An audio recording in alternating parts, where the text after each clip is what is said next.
Today, I'm in Nashville, Tennessee. Give us a kiss. A place I know about as well as my own backside.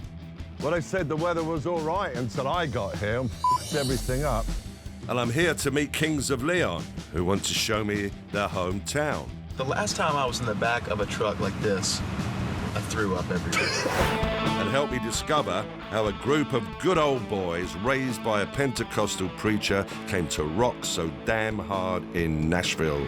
I was assumed until recently it was all about country and western because that's what how everybody thinks of it. We were almost, in some ways, inspired to do the opposite of what was around us. My name is Mick Rock. Some people have dubbed me the man who shot the 70s. I've photographed a lot of musicians: Queen, David Bowie, Lou Reed, Iggy Pop, Snoop Lion, Lady Gaga, Madonna. Now, I'm going on the road to visit the best music cities in the United States of America and chat with your favorite musicians.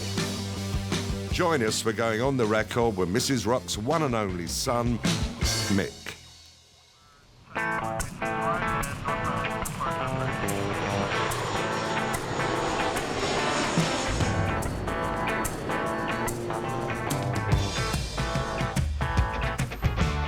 I'm not even sure where we're going. Where are we going? Broadway? Yeah, we're going does that mean? downtown Broadway. That's the main drive. Hello. Nashville. Hello. Yeah, you and Elvis, darling. Wow. Absolutely. I've been to Nashville twice before. Once to shoot Waylon Jennings and once to shoot Dolly Parton. But it seems like a lifetime ago now, and I've never had the chance to understand the city itself. I'm here to see Kings of Leon, but first I've got to get my bearings in Nashville. My name's Mick. Jagger? Oh, he's shorter than me. Mick Rock is my name. As a Londoner, I really only know Nashville as the heart of country music, and I picture it to be something like a country song. I imagine a posse of lads in cowboy boots eating barbecue and making a mess all over their overalls. But that fantasy is for another day. I've heard there's more to Nashville than the country stereotype, and I'm bound to find out why Kings of Leon have chosen to make their home here. But first, I'm making some stops through town to find the pulse of the place. I'm curious to see how much I can tell about the city's new attitude just by meeting some of the locals. Have you heard of the Half of the McCoys? Oh, yes. Yeah. I'm a direct descendant of the McCoys. Oh, Not my kidding. f***ing God. I grew So you're up- basically a criminal. Oh, yeah, completely. We work our ass off for this tiny little space. I like the vibe in here. It's too early to tell if the whole city has changed, but the first people I'm meeting in Nashville certainly aren't the traditional cowboy types I've always imagined. I don't know if he's gay or straight. I don't really give a f***. Oh, Couldn't tell with most of my mates anyway. Queer What do you as think? Christmas. Exactly. I am queer as Oh, fantastic.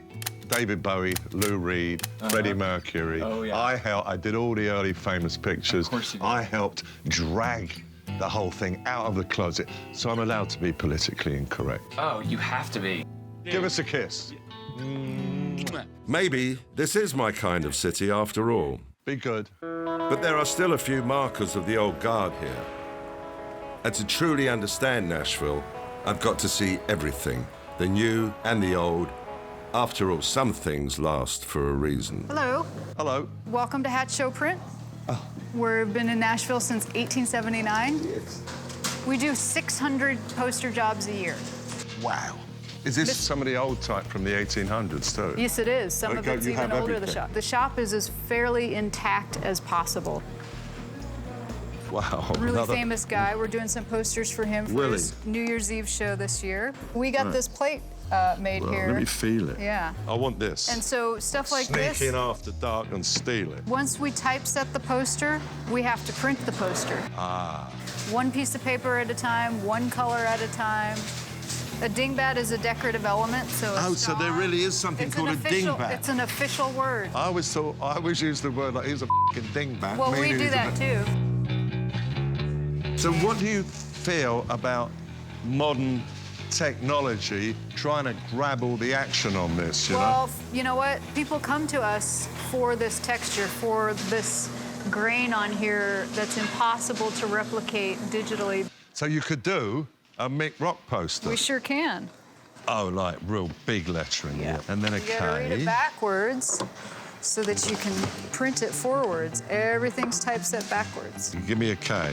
I love it. Give me a Two K. Ks. I owe you a kiss. Not a wet one and not a tongue one, but a kiss.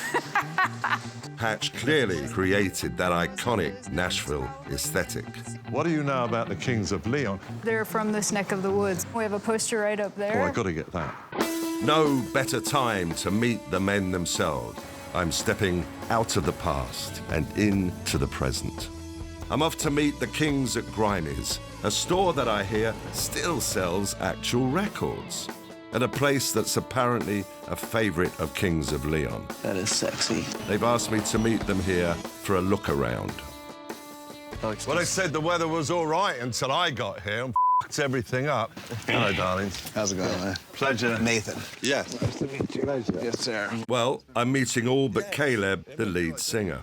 He's under the weather. Yeah. Well, he's the lead singer. You know, lead singer's a bit fragile. Yeah. They get sick at the drop of a hat.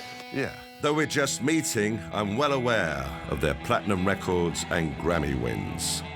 Who are the brothers here now? Okay. I was calling you, look, the Nashville Beach Boys. Yeah. 3 brothers and a cousin, right? Yeah. Is that what it is? Yes, sir. It's exactly the same. And our dad was a preacher, so we weren't allowed to listen to any of this. When we all get to heaven, when we all see Jesus. I heard the White Album for the first time when I was 22 years old. Wow, because that must have been a long time after it was released. Yeah. I heard Sticky Fingers for the first time when I was 23 years old. So how does your father, is he alive still? He's still alive. How does he feel about all this rock and roll devil stuff? As long as his mortgage is paid, he doesn't really care about it too much. Their father was an old school Pentecostal serpent handler. I don't want to say that my kids are going to hell, you know, nothing like that, but as far as what I envisioned, it's a little different. He was an ex-hippie turned preacher, so there's still a little bit of him that, you know, kind of relates to. Oh, The mother took LSD, definitely. but he didn't want you to listen to the music. Exactly. What's that all about? When their dad retired from preaching, the brothers packed up and moved to Nashville. There's a lot of vinyl around that I remember us listening to right when we were first getting started. Yeah. Neutral Milk Hotel was a band from Athens that we used to listen to a lot. The Pixies, Surfer Rosa was huge for us. My Morning Jacket get a second. is another great Oh, band. yeah, that's a great band. Yeah. Most of the stores that trade in vinyl are closed. There aren't many of you guys around. There have been more new record stores opening in the last 2 years than there have been in well over a decade. And most of them are doing it vinyl only. They're not even carrying CDs. That's so cool. Well, that's wonderful. The irony is it's older people who still want the CD and all the kids want vinyl. Exactly.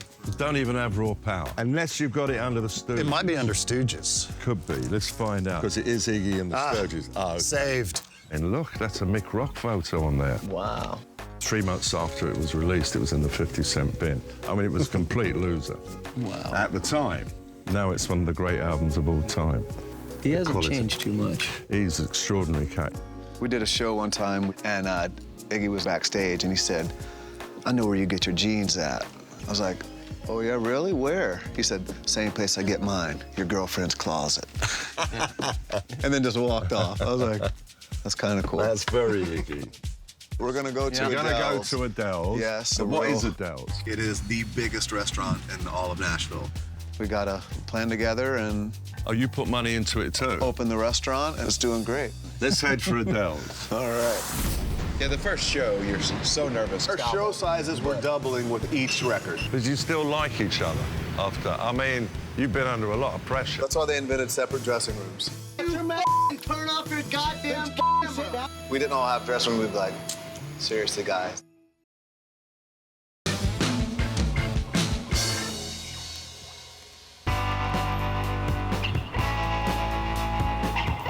I'm here in Nashville, Tennessee with the resident rock stars Kings of Leon. who are taking me to one of their favorite restaurants in town, which they happen to be part owners of. Did you guys eat much before you actually play? I can't. 2 hour. An hour, yeah. I have about a 2 hour window. That way I have an hour to digest. Nothing worse than being too full. Matt eats oatmeal like 5 minutes before we're walking on stage. Get the carb energy going, you know? Right on stage. Now, how old are you guys now? I'm 28. Right. He's 30.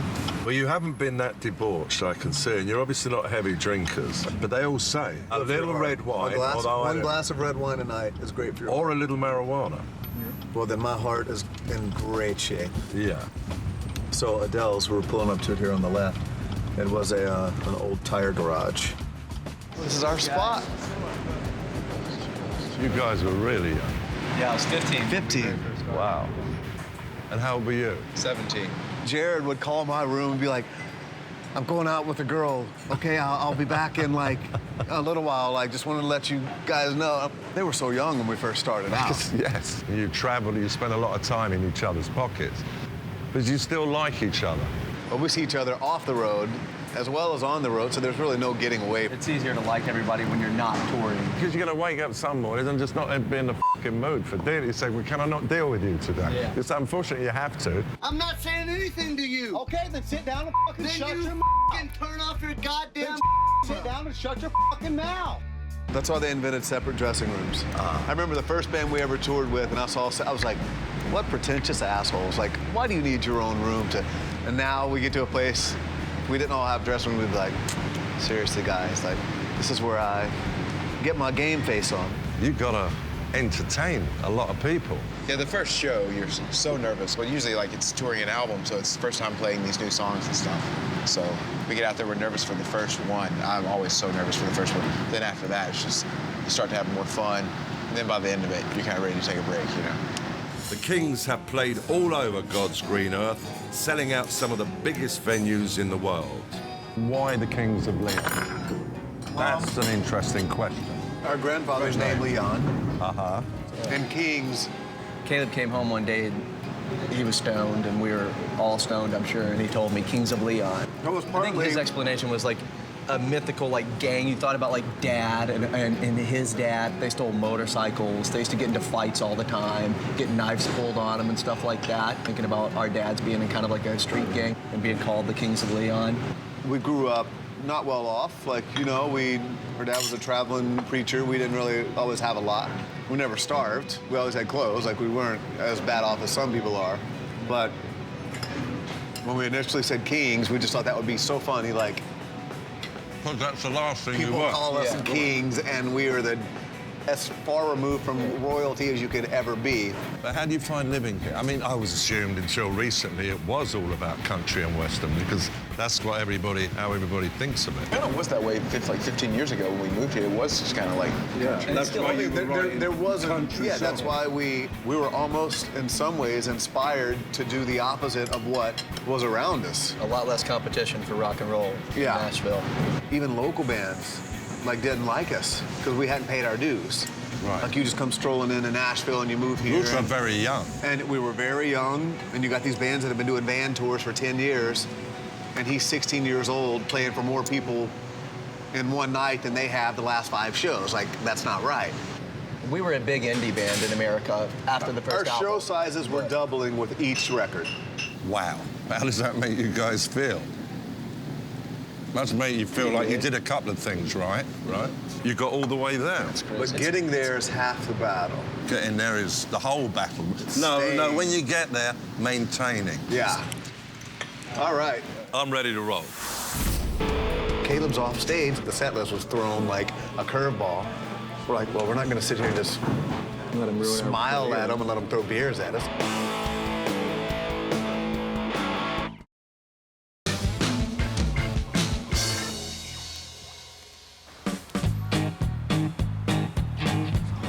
Kings of Leon are showing me around their stomping grounds the parts of Nashville that mean something to them personally. I'm going to jump. This is where it all goes down. The Grand Ole Opry is right behind us in the alleyway. This is the show. Like you see a concert there, but you come here to see a show. There's so many places that try to be like this, and they've opened up all over. You get real musicians up there that they know exactly what they're doing. It's inviting, it's cozy. It's like, okay, it's like your local watering hole. No matter where you're from, you can come sit here and listen to you can talk these to guys anybody, play and talk to anybody. And no one's going to give you about anything. No. Nothing. When I get off tour, I come like we come here. It's a cool shit. And they play on the hopes that you could be a record executive from London and be like, I f***ing love that guy. I love his sound. I want to sign that guy to a record deal. Every time they get on stage is an audition. We have a record label. We've heard bands before and be like, man, we like those guys. Let's sign those guys. How's everybody doing on this beautiful Tuesday afternoon? I mean, just some local musician. Everybody in Nashville can play music better than you can. This is someone playing at 3 o'clock in the afternoon. Yeehaw! There's clearly a wealth of undiscovered talent in Nashville. At one point, the Kings were also undiscovered, until one night at this place, 3 Crow Bar. So this is the stage. Table reserved, reserved for us. I was sitting where you are on the drums. Yeah. Like, this was the stage. Oh, this was the you are stage. sitting on the stage right now. Tell me about the first gig. We played 2 shows. Yeah, we did 2 a shows in record one day. showcase at like 6 o'clock, then came back here and played a second show like at 8 o'clock, 9 o'clock. That was the first time we realized that like there was a buzz about us because it was packed and I was like, holy shit. I remember being extremely nervous. Extremely. Well, because of the neighborhood. No. No, Oh, just because of playing. Played that much, yeah. I was so nervous. But how did you become the lead guitar player with the f***ing Kings of f***ing Leon? God, how did I think that I put a bug in. I put a bug in their ear, and I used to. Because you wanted him in the band. Yes, and I used to talk to him all the time on the phone. I was pretty terrible. Considering he was the only guitar player, He was really good. he was very Because there was no good 'cause no one else competition. could- Acoustic, he sounded a lot like that guy that we just heard at Roberts. Had you rehearsed a lot? We did a lot of rehearsing. for In the garage. a year in and a my half mom's straight. garage. Okay, so you were ready to roll when the Yeah. time came. Yeah. But we only had We had a 7 rule to never play a cover, and we only did that 10 years into the band. when Caleb 4 was years ago. puking in Australia and we had to play a Joy Division song to fill the time While he was puking. while he was vomiting backstage. Because at that time we only had a 35, 40-minute set anyways. We're like, like Caleb's off stage. The set list was thrown like a curveball. We're like, well, we're not going to sit here and just Let him ruin our smile career. at them and let them throw beers at us. Like, that. So Which they would. They would have. Which they So we started playing a Joy Division song. That's probably the first thing we ever played that wasn't a Kings Will Beyond song.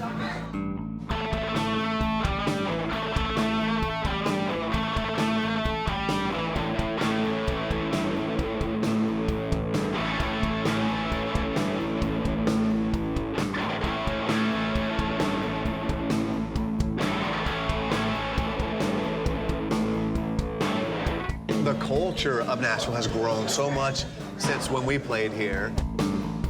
A lot of people would maybe not like the fact that their hometown was growing and growing and growing. But I feel like with Nashville, it's different. I'm not scared of growth in Nashville because with growth brings new bands, Right. restaurants. If it's gonna happen, it's gonna happen. Like, if you live in a cool town and the word's out, and the word is out about Nashville now, Yeah. so there's no stopping it, so why would you want to hinder the progress? Like, it's gonna happen no matter what. There's a guy rollerblading. And it's awesome. White sweater. When's the last time you saw rollerblading? 10 years ago, they would have shot him. I think Nashville now is more than ever truly music city.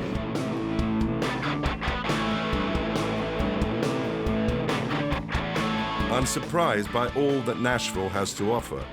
It's hardly the homogenized twang I expected. I'm here in the town that country built, listening to one of the biggest rock bands in the world play a chopped and screwed version of a song by Joy Division, the British pioneers of post-punk. It's certainly bizarre, but maybe that's the point. I do appreciate a town that lets you fit in no matter your persuasion. As long as you can tap your foot to the music you've got a home here. There's no gripping of buttocks. Here we are, rocking out in Oklahoma. I'm here in Oklahoma City to really romp with the Flaming Lips, the band that has defined the modern psychedelic rock sound. It's going to be a bit of a lark today, I can guarantee you that.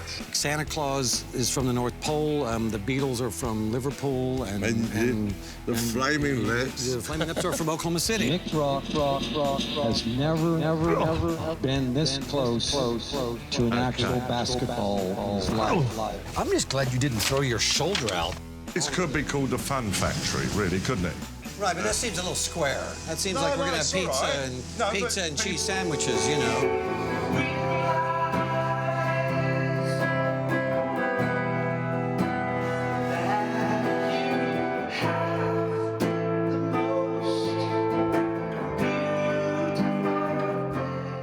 Wash your vet lost the sickle.